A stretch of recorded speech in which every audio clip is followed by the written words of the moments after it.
भाई सूतक पातक भात न छूचक ना कोई नाचना गाना हो। सूतक पातक भात न छूचक ना कोई नाचना गाना हो। रहन सहन तेरा साधारण और जग से रह बिराना हो। जग से रह बिराना भाई जग घर छूटो या जग रूठो चाहे रूठो ये संसारा हो।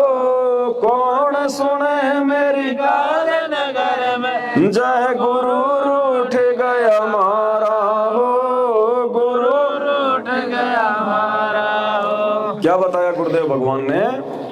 अगला नियम, सूतक पातक भात न छूचक ना कोई नाचना। परमात्मा कहते हैं कि साधु सोई जो सीधा चाले। भगत वही होता है जो जगत की बकवादों से हटकर अपने गुरु जी के नियम मर्यादा में रह के अपना सादा जीवन जिए, उससे परमात्मा प्रसन्न। अब जैसे कोई स्त्री है, शादी हो गई किसी की, ठीक है, अब वो लड़की अगर अपने पति के कहे अनुसार चलेगी तो वो उसको प्यार भी देगा, उसको सम्मान भी देगा। अब वो ब्याही तो आई अपने पति के, बात माने वो पड़ोसी की, तो वो पति उससे कभी भी प्रसन्न, घर में हमेशा झगड़ा ही। तो हमारी सगाई, हमारा रिश्ता हमारे गुरुदेव भगवान के साथ हो गया। हम आत्मा है, वो परमात्मा है, हम स्त्री है, वो पुरुष है। अब जैसे हमारे गुरुजी भगवान, हमारे पति परमेश्वर हमें आदेश देंगे, हम वैसा करेंगे तो वो सदा हमसे प्रसन्न रहेंगे। तो कहते हैं सूतक और पातक। परमात्मा ने सूतक बताया, जैसे घर में कोई लड़का लड़की हो गई, उस समय जो भी नियम क्रिया पूजा पाठ वो छठी वटी, तो मालिक कहते हैं हमने सूतक के समय किसी भी प्रकार का कोई भी आडंबर या पाखंड नहीं करना। बच्चा हो गया तो उसका संस्कार था, हो गया। अरे तुम भाई, इसमें तुम्हारा क्या इसमें योगदान है? अगर तुम्हारा योगदान है तो फिर भाई जिन घरों में बच्चे बांगे टेंडे पैदा हो रहे हैं, तुम उनको रोकते, फिर वो सही तरीके से उनको पैदा करवाते। तो जैसा उसका पिछला संस्कार था उस आधार से उसको मनुष्य जन्म उसको मिल गया। अब मनुष्य जन्म मिलने के बाद तो उसने परमात्मा की भक्ति पे लगना चाहिए, भगवान की तरफ उसने जो है बढ़ना चाहिए। तो हमने किसी भी घर में या रिश्तेदारी में कोई बेटा या बेटी कोई पैदा होती है तो वहां आना जाना, उसके कपड़े लत्ते ले जाना, उसका छूचक छाचक भरना, उसका पेज पीढ़िया भरना, ये हमने बिल्कुल भी कुछ नहीं करना। ना कोई छठी की रात मनानी, ना गांव वालों को बैठा के हमने कोई ताशबाज खिलवानी है, और ना हमने जाना। मालिक कहते हैं बेटा जाया खुशी हुई बहुत बजाए थाड़। ये तो आना जाना लगा हुआ जू कीड़ी का नाड़। जैसे कीड़ी का नाड़ होता है, 20 कीड़ी आ रही है 20 कीड़ी जा रही है। तो परमात्मा कहते हैं बेटा ये तो सृष्टि का नियम है। दादा मर गया तो पोता पैदा हो गया, पोता मर गया मतलब फिर मतलब पोते ने जन्म ले लिया, वो बड़ा हुआ, फिर वो बूढ़ा हो गया, वो मरेगा, फिर उसके पोता पोती होंगे पैदा। ये तो आना जाना लगा हुआ है। तो हमने इस चक्कर में नहीं पड़ना, हमने तो इस चक्कर को समाप्त करना है। तो समाज की देखा देखी हमने बिल्कुल नहीं करना, अन्यथा परमात्मा का नियम टूटेगा, चाहे उसका कोई नुकसान है या नहीं है। अब कोई ये कहे कि यार क्या दिक्कत है भाई, उसका लड़का हुआ है, अच्छी बात है, खुशी की बात है, तो हमने कब कहा कि भाई ये दुख की बात है? तो फिर क्या दिक्कत है? फिर उसके अगर छठी की रात मन रही है, लोग वहां जाके ताश वाश खेल रहे हैं, तो फिर इसमें क्या दिक्कत है? अरे दिक्कत बहुत है भाई, जब ज्ञान समझ में आएगा तब पता चलेगा क्या दिक्कत है। सबसे बड़ी दिक्कत तो ये, आपने यदि अपने गुरुजी का वचन जो है तोड़ दिया, यानी गुरुजी ने आपको कोई नियम जो है बता दिया कि बेटा तूने ये नहीं करना, तो भक्ति मार्ग में नहीं करना। भले हमें उसका कोई लाभ मिले या कोई नुकसान मिले, हमें पता है या नहीं पता है, हम तो बालक हैं, हमने नहीं करना। अब कोई आदमी किसी रास्ते से आ रहा है और उधर कोई आदमी जा रहा है और वो कहते भाई तू उधर मत जाना रे। अब वो कहते भाई क्यों नहीं जाना? अरे मैं कह रहा हूं ना नहीं जाना। क्यों नहीं जाना? अब फिर भी अगर वो चला जाता है तो वो आदमी क्या पता उधर को सांप देख के आया हो, उधर कोई मतलब भेड़िया देख के आया हो, और वो समझाने के बाद भी चला गया तो उसको क्या पता वो खा जाए, उसको काट जाए।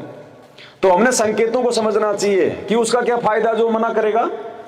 भाई उसका मेरा क्या लेन देन है, वो क्यों मना कर रहा, जरूर कोई ना कोई बात है। तो इसी प्रकार सतगुरुदेव भगवान जो होते हैं वो अंतर्यामी है, आगे पीछे की हमारे सब कुछ वो जानने वाले हैं कि भाई कौन सी बात में हमारी भलाई है और कौन सी बात में हमारा जमल के नुकसान होगा। तो हमने संतों की बात को मान लेना चाहिए। तो हमने किसी भी सूतक और पातक में संयोग। तो सूतक तो हो गया जैसे जब इंसान का जो होता है जन्म, जो भी उसकी जो क्रियाक्रम होता है उसको कहते हैं सूतक। और पातक का मतलब गुरुजी ने बताया जब इंसान की जब मृत्यु होती है उस समय जो क्रियाकांड किया जाता है उसको कहते हैं पातक। तो सूतक और पातक में हमने किसी भी प्रकार का कोई भी सहयोग नहीं करना है। सूतक पातक भात न छूचक। अब ये परंपराएं पड़ी हुई हैं, सिर का दर्द, भाण की बेटी की शादी आ गई, अब नाना या मामा जाएगा भात भरने। क्यों भाई, अब क्या करना वहां पे?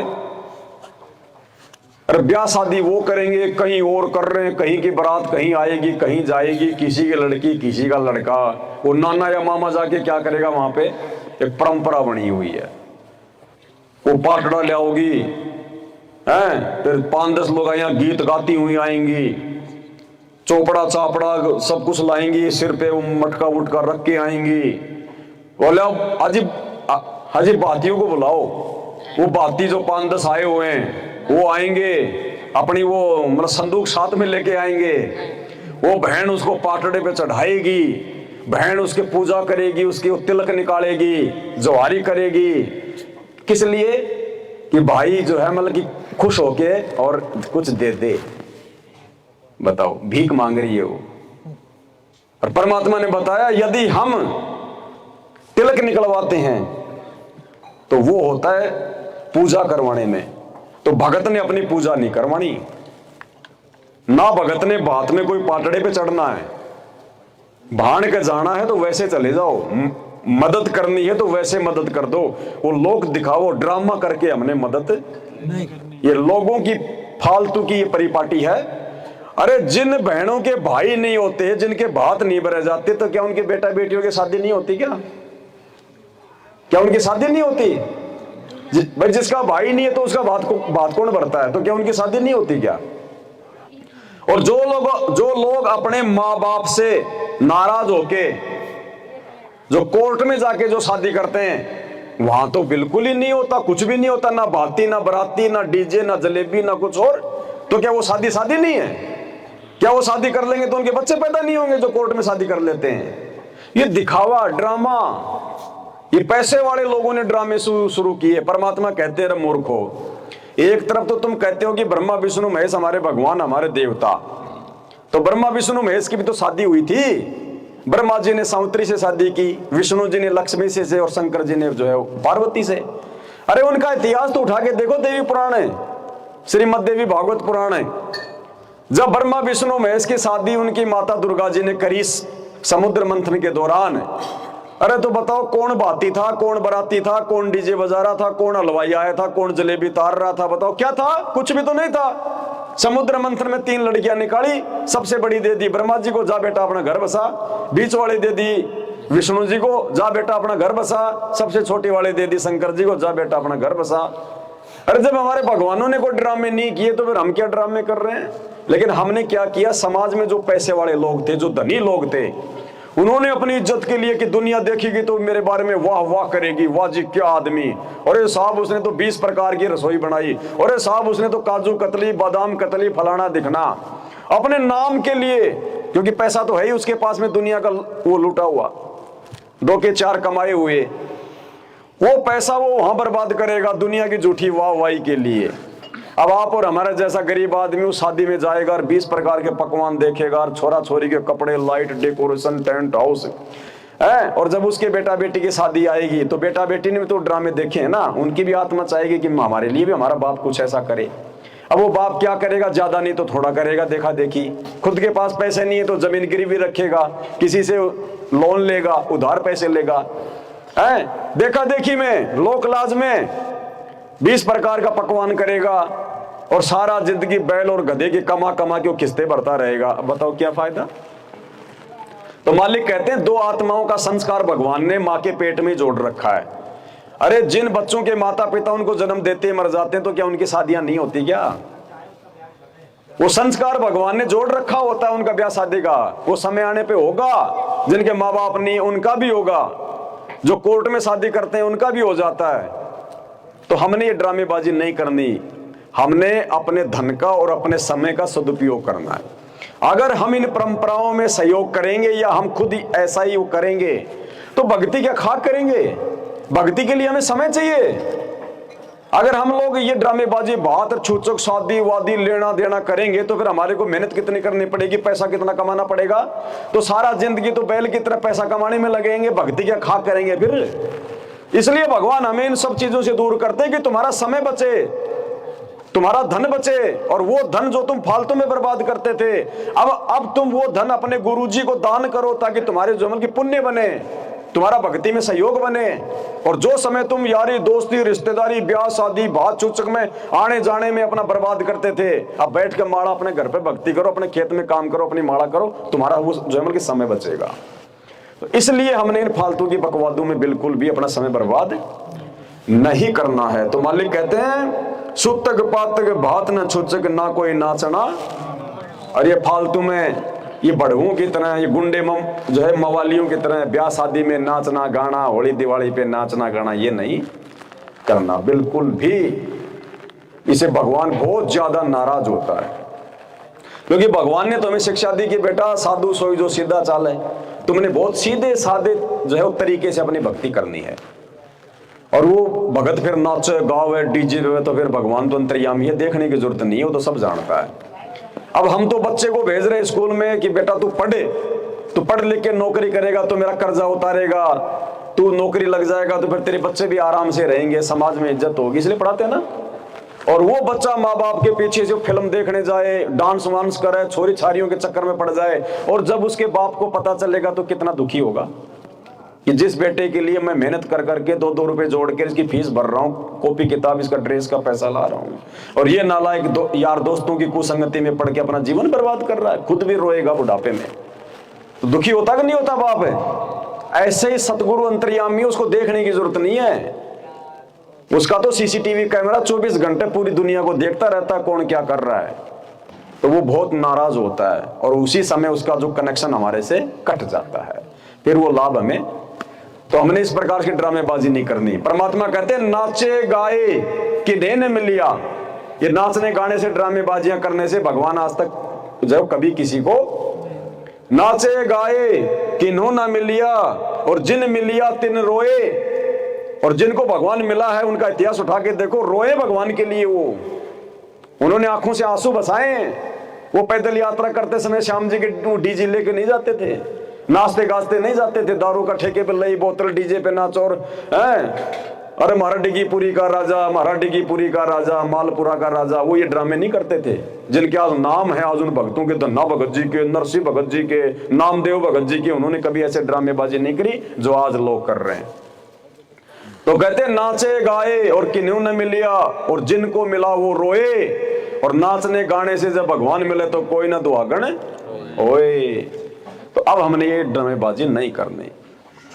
तो मालिक कहते हैं सुतक पातक भात न छूचक ना कोई नाचना, और रहन सहन तेरा साधारण और जग से रहे।